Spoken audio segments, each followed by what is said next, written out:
Good morning. It's Tuesday, and we're going to be working in Edge Elastic today. I just want to apologize in advance. I don't know what's going on our street today, but the dogs have been barking a lot. So there's a good chance I'm going to get interrupted. I have a morning board for you. Let's see. There we go. It's Tuesday, April 7th. On Edge Elastic, you're going to be completing Lesson 7-4, Practice A assignment. This is also available on Google Form if you can't access Edge Elastic. I have some Pinterest for you today. This was a sign in Costco. Now look what y'all have done. Costco's out of toilet paper for the next 23,000 years. I typed the date wrong. That's pretty funny. Been spending a lot of time with my animals. I couldn't come down when you called me for breakfast. The cat was in the way. I'm afraid of the cat. Luna, a 160-pound Great Dane, and Cisco, an 8-pound cat. Cats are kind of scary. I have some cats. One's trying to get in right now. I have to wear it ever since my stupid brother flew into the window. And I don't know about you guys, but sometimes I have to stop and think about what day it is.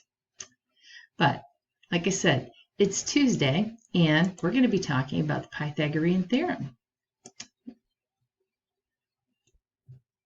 For starters, we need to cover some vocabulary terms. This is a drawing of a right triangle. It's considered a right triangle because it has a 90-degree angle. All right.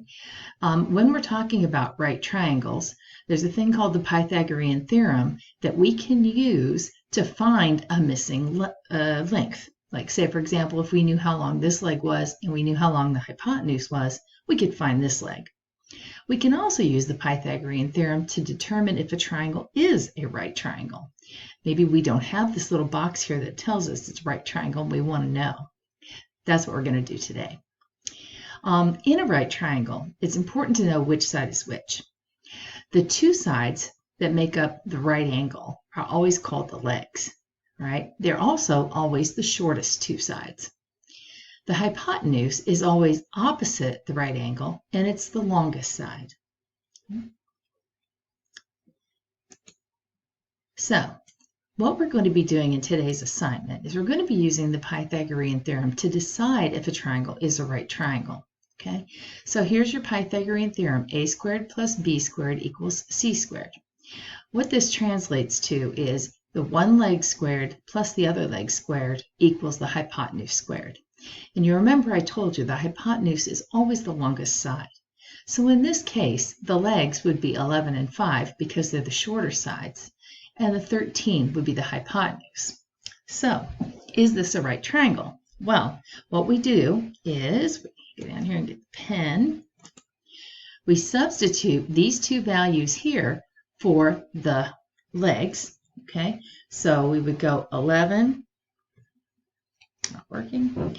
We would go 11 squared plus 5 squared equals 13 squared.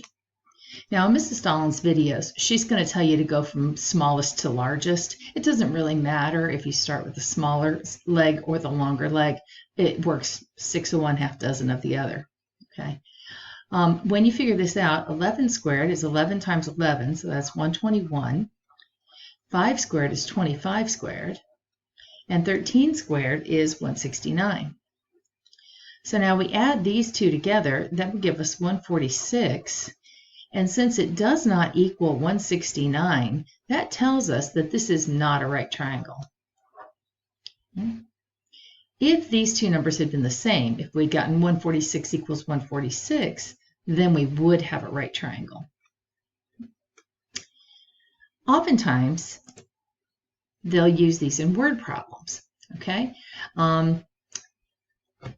Brooklyn, Maddie, and Ethan are standing on a soccer field in what appears to be a right triangle, but is it really?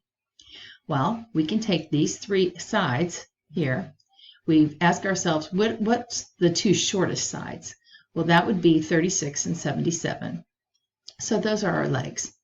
36 squared plus 77 squared is equal to 85 squared. I figured this out in advance because I don't have a calculator on me.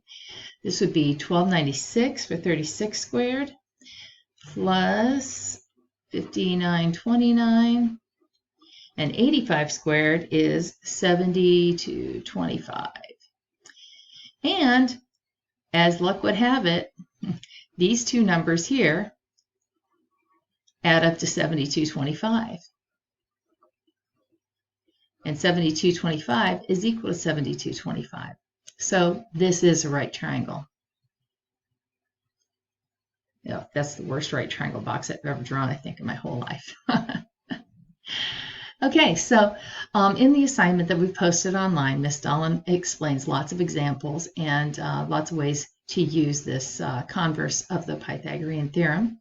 So hop on over there and do that assignment, and I'll see you tomorrow.